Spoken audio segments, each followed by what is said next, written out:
esperando al otro lado del teléfono a José Antonio Erce, que es director asociado de AFI. Señor Erce, ¿qué tal? Buenos días. Buenos días, ¿cómo están? Muy bien. Entre esas medidas relacionadas con empleo, con pensiones, propone el Partido Socialista vincular pensiones al IPC. No sé si a usted le parece la mejor solución o la única solución, o cómo lo ve.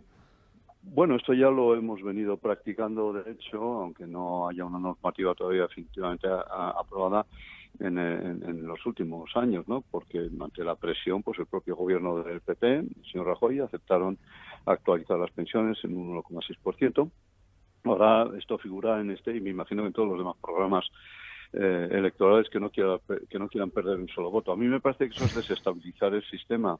No quiero decir que eso sea bueno o malo, digo que lo desestabiliza y, por supuesto, desestabilizar el sistema significa acumular más deuda. Ya llevábamos unos 40.000 millones de préstamos acumulados del Estado a la Seguridad Social. En el presupuesto de 2019 pues aparecerían otros casi 20.000 millones.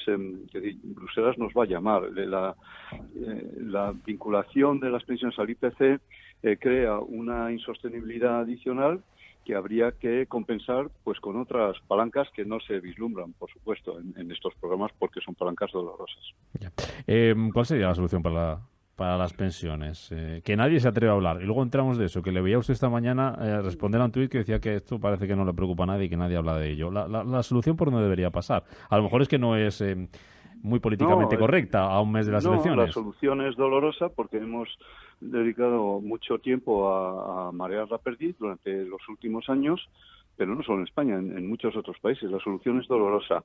La solución no es sencilla, pero no porque sea compleja, sino porque consta de varios elementos, de varias piezas que hay que encajar dentro de un consenso. Eso del consenso pues está de moda y demás, pero consenso me refiero a un consenso técnico, no a un consenso político, porque es que el primero es el importante, que haya una solución técnica, y son piezas relativamente sencillas de entender, pero difíciles de encajar, porque el consenso político es lo que hace muy difícil, primero porque no es fácil de lograr y hace muy difícil la solución. Deme dos piezas, que haya, por lo menos dos que haya que encajar. No, le voy a decir una, que es la única que en mi opinión, y en la de muchos otros analistas, resuelve simultáneamente, y esto es muy difícil en política económica y en economía política, que resuelve simultáneamente el problema de la sostenibilidad y el problema de la suficiencia, que es retrasar la edad de jubilación par y paso con el aumento de la esperanza de vida. Y fíjese que esto no implica recursos económicos, no hay que poner nada del bolsillo ni sacar nada del bolsillo, simplemente trabajar más tiempo,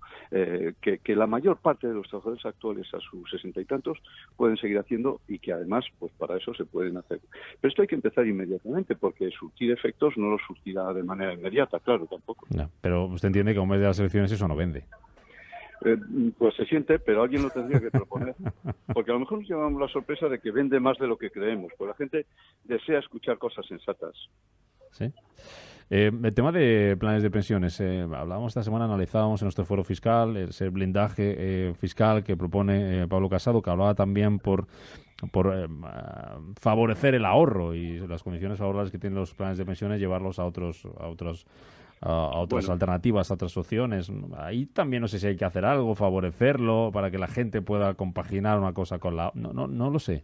Primero hay que derribar un par de mitos. Uno es el de que España no ahorra. Lo que pasa es que España ahorra mal, ahorra en forma de ladrillos y cemento. Y con 4 veces el PIB en forma de ladrillos es muy difícil, ¿no? Ningún país debería de pasar problemas de pensiones, ¿no? Lo que pasa es que es muy difícil convertir una pila de ladrillos en una corriente de rentas de jubilación.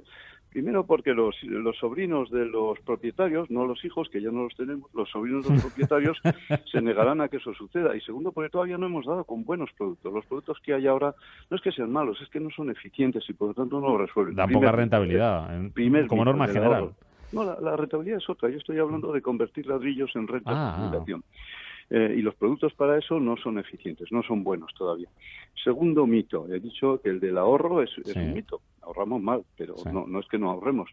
Y el segundo mito es el de el beneficio fiscal o el tratamiento fiscal o los favores fiscales. No, hombre, esto es un diferimiento fiscal. Nadie nos está regalando nada por el hecho de que no paguemos impuestos cuando hacemos las aportaciones, pero los paguemos cuando recibimos las pensiones. Nadie nos está regalando nada. No son tratamientos tal. Todos los países del mundo practican este tipo de diferimiento fiscal. Por favor, no son incentivos, no son regalos, es un mero diferimiento. Cuando entendamos esto, veremos que la potencia del interés compuesto, si las rentabilidades fueran las adecuadas, que no lo son tampoco, pues veríamos la magia del interés compuesto y la magia de ahorrar poco a poco, todos los meses. No diré 2 eurillos, no, eso es, no, tiene que ser algo más, pero que se puede hacer. Ya, lo que pasa es que, señor Erce, cuando usted a un joven o cualquier político, por llevarlo a la precampaña, ¿no?, a esta situación de preelecciones que tenemos, le puede decir a un joven que entra en el mercado laboral que apenas va a cobrar, posiblemente, ojalá no fuera así, pero que va a cobrar a lo mejor 1.000 euros, van a pasar 5 años, va a seguir, si sigue teniendo trabajo, 1.000 euros, y así va a seguir, y tiene que irse de casa, tiene que alquilar o comprar una vivienda con ese sueldo. Le pedimos además que ahorre, o le pedimos que haga un plan de pensiones, porque esto de las pensiones como que va a ser difícil. Le va a sonar un poco a que le estamos contando algo que con él no va.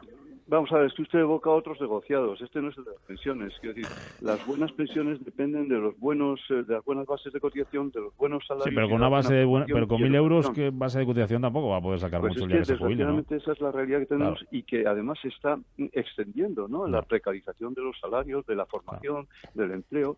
Ahí tenemos que tomar acciones muy, muy, muy decididas. Las comunidades autónomas donde las pensiones medias son más elevadas son también las comunidades autónomas donde la productividad del trabajo es más elevada.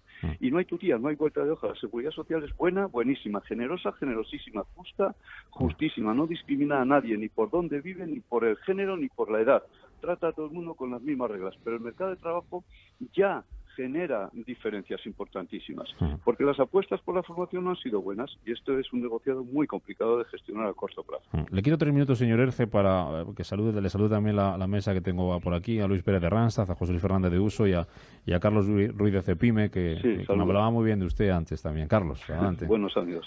Hola, José Antonio, muy buenos días. ¿Qué tal? Oye, mira, yo no sé si compartes la opinión de que a la hora de implementar reformas en nuestro sistema de pensiones lo estamos haciendo quizás un poco a ciegas, si me explico. Yo creo que es necesario en este país realmente realizar un estudio preciso, actuarial, de cuál es nuestro sistema de pensiones y exactamente dónde se encuentran los principales déficits, por así decirlo, o ver dónde se pueden proyectar los principales déficits, ¿no? Estamos viendo que hay regímenes que son claramente deficitarios y luego hay otra cuestión, y es, vamos a ver si esto es un esfuerzo contributivo por parte de todos. Yo creo que llega un momento donde, a lo mejor son necesarios recursos que vayan más allá del ámbito de las cotizaciones sociales, ¿no? El diagnóstico está bastante bien hecho. Estudios, si acaso había que hacer un estudio que agrupase todos los que hay y que nos dijera, oye, estas son las conclusiones que hacen.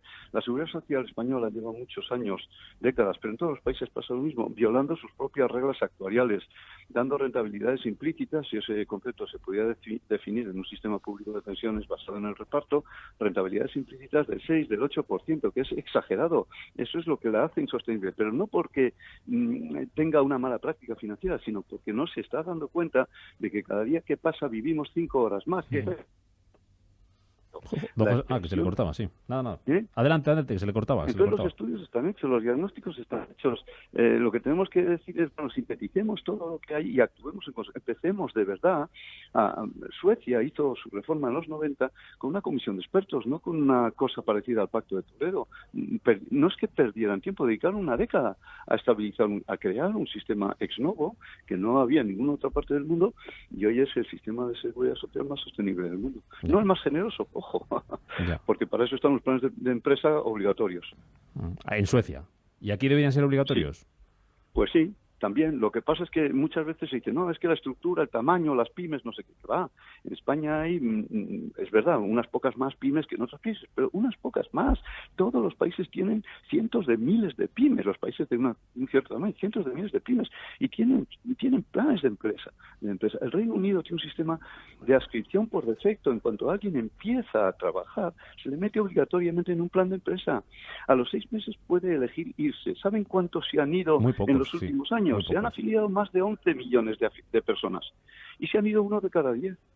Es un exitazo. Luis Pérez de Ranstad, venga, brevecito. José Antonio, un tema de todas maneras, nosotros hablamos muchas veces cuando sale este tema, que no siempre está en el debate, pero que entendemos que sería muy importante, que es todo lo que tiene que ver con el afloramiento del empleo sumergido, el empleo no declarado y la economía sumergida de España, con los datos que tiene de empleo no declarado, probablemente uno de los mayores de toda Europa. Yo creo que esto es una variable que influiría directamente, como no puede ser de otra manera, en el saneamiento de las pensiones. Pasó cuando vinieron la mano de obra de toda la inmigración y pasaría de esta manera. Tampoco es un tema que se ataque uno y que se ponga sobre la mesa como parte de la solución al problema. Estoy de acuerdo y, sin embargo, sistemáticamente se habla de la economía sumergida. Mira, la economía sumergida es una solución para que los mecanismos de causación y acumulación de derechos de todo tipo, no solo de pensiones, funcionen adecuadamente, pero no tanto para su financiación, porque efectivamente usted aflora 2 millones de trabajadores o 20 millones, dentro de los 20 millones de la fuerza laboral que tenemos en España. ¿Y qué hace? Generar recursos, pero a la vez esos trabajadores van a generar derechos de pensión, que habrá que pagárselo. Cuidado con los esquemas piramidales, porque eso, siendo como es necesario resolver la economía sumergida, pero ningún país la ha eliminado. Los países que mejor están en ese plan tienen un 10% del PIB. Nosotros tenemos un 20-22%. Vale. Pero siendo ese problema aparte. Pero es que los esquemas piramidales se forman también cuando reclamamos más niños para pagar las pensiones. Nuestras pensiones son tan buenas y aumentan tanto en el ciclo vital pasivo, porque vivimos, insisto, 5 horas más cada día que pasa, pues entonces necesitamos cada vez más y más niños, que a su vez van a causar sus pensiones. Pasa lo mismo con los inmigrantes. Estamos imaginando esquemas piramidales, ¿no? Piénsenlo bien. La última, venga, José Luis Fernández. Hola. No, dos cosas. Una respecto a la extensión de la edad de jubilación. Nosotros lo que planteamos siempre es, oiga, ¿por qué no incentivamos la prolongación voluntaria de la edad de jubilación? Con un bonus, es decir, igual que se penaliza cuando alguien se jubila anticipadamente, me puede parecer bien, oiga, de usted bonifique el que la gente voluntariamente decida prolongar su edad de jubilación. Se tiene que ver mucho con la actividad profesional que cada uno realice. Es una medida muy sencilla, y realmente... Sí, pero no se está incentivando suficientemente, Es decir, si uno compara el beneficio con la penalización, no son iguales. Oiga, estoy de acuerdo. Te quitan 7 puntos si adelantas por año y te dan 4 puntos si atrasas por año. Pues por eso sería yo creo que un poquito menos, incluso 2 solamente depende. Sí. Bueno, y luego la cuestión respecto, a mí me parece más peligroso el tema de cómo se quieren incentivar a veces los planes de empresa. Más allá de que si las pymes, la gran empresa, etcétera. Oiga, el tema es quién paga la fiesta. Es decir, porque hay que hacer unas aportaciones.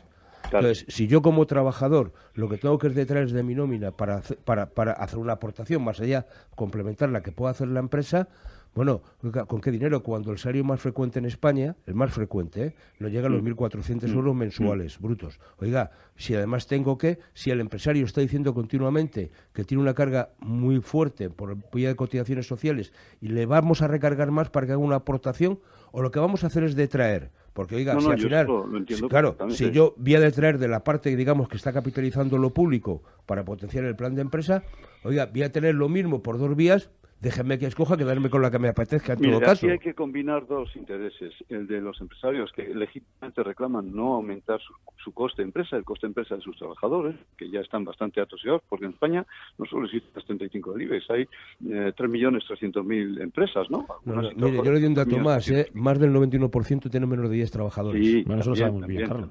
También. La mitad de ellos son autónomos incorporados como societarios.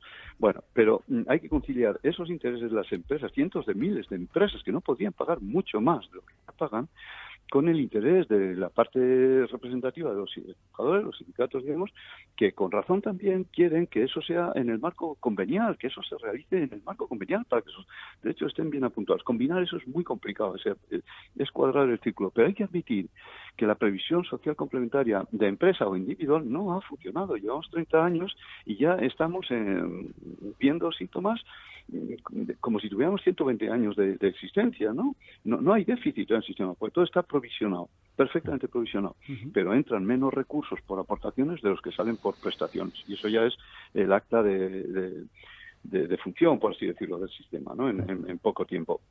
Entonces tenemos que hacer algo, no lo tenemos bien resuelto, estoy de acuerdo. Don José Antonio, es un placer como siempre escucharle. Gracias por sus opiniones. Gracias a ustedes. Ya que otros no hablan de pensiones en campaña, en pre-campaña, lo hacemos aquí nosotros. Claro que sí. Gracias, señor Erce. Hasta Buenos otra. días. Adiós.